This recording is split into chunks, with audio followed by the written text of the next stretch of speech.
Math, Teaching It Better. Author, Sharon Friesen. Concept.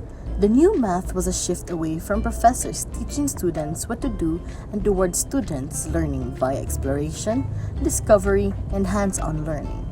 Mathematicians have taken on the challenge of teaching abstract mathematical concepts in a way that fosters deep understanding, relevance, and implication to your field. The emphasis on professional growth is one of the most promising differences between prior reform efforts and those being developed today. The classroom must be the starting point for meaningful mathematical reform. Teacher and students must both accept change if it is to succeed, understand and apply them in the context of their prior knowledge of mathematics. Mathematics is valued by many people. It is utilized for numeracy and is unquestionably one of the foundation of a good education.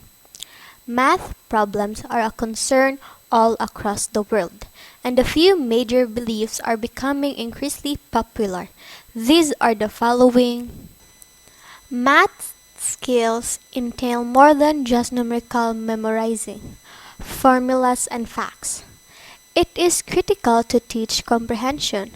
Being proficient in arithmetic entails the ability to solve issues. Why precisely is mathematics important? What should a fully numeric person in today's society be able to do? What mathematics should be taught in school? And how should it be done? The first significant reform in Western mathematics teaching and learning was led by Gerbert D. Aurillac more than 1,000 years ago. He believed that for pupils to learn abstract mathematical concepts, they needed more than just explanations and lectures. So he emphasized the use of teaching aids and manipulatives that he devised and built to suit those demands. He broke with all precedent by designing charts, models, and instruments for demonstration and handling by his students, according to legend. Gerbert was an extraordinary pedagogue who was entirely committed to increasing his students' comprehension and also observant of his students' growing reasoning abilities by investigating innovative and mathematically sound methods. Many of his contemporaries attempted to emulate his tactics and devices as a result of his success. They failed to produce the learning and deep comprehension that Gerbert's students experienced because they were unwilling or unable to grasp the pedagogy required to support student learning and understanding with these technologies. Three lessons emerge from Gilbert's unfortunate experience. First, among all the subjects taught in our schools, mathematics seems to present a unique problem.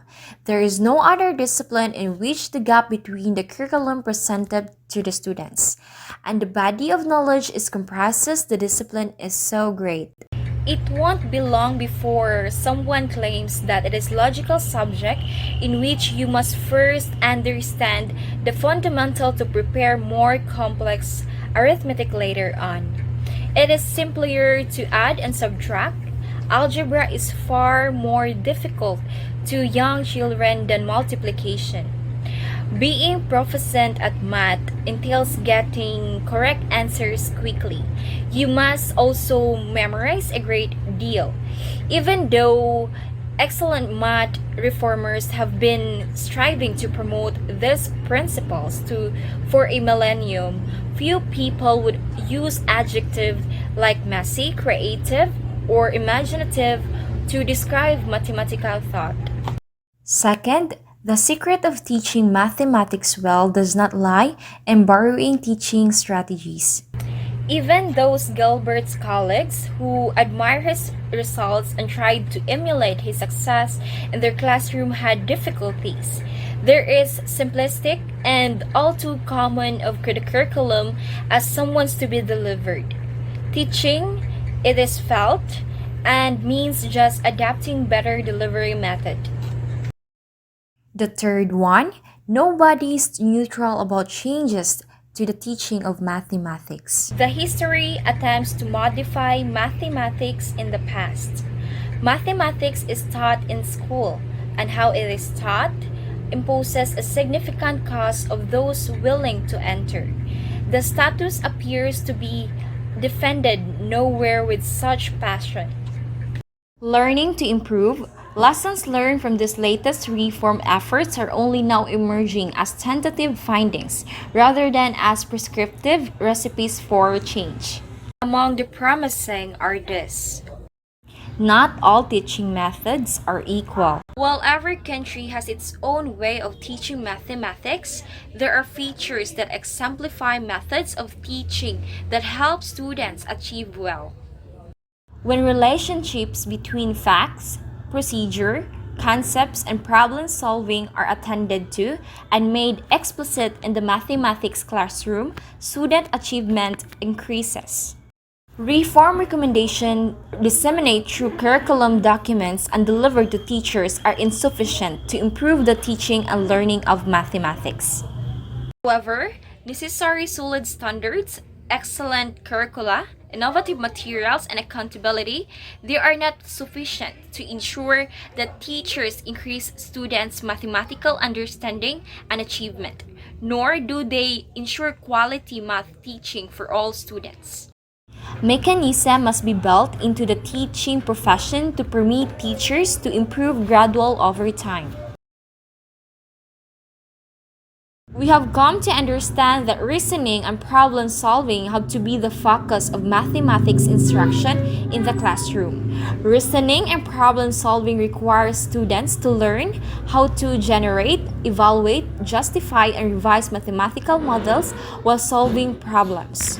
Mathematics reforms in the past have shown to be successful and have never fully lived up to the expectation of their founders and supporters, or fears their adversaries and opponents.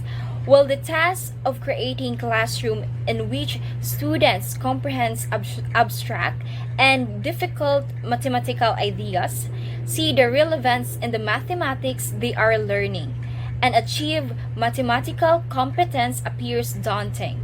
As mathematics community, we are further along in knowing what to do to achieve these goals. We have made demonstrable progress by working together. Mathematicians, mathematics educators, and teachers who understand that mathematics reforms is a complex matter. There are no easy answers. That will be all for our virtual seminar on the research, Math, Teaching It Better. Special thanks to our scribe, Tumampos and Elem, reporters, Lariosa and Empuerto, producer, Pacana, and our director, Castanares.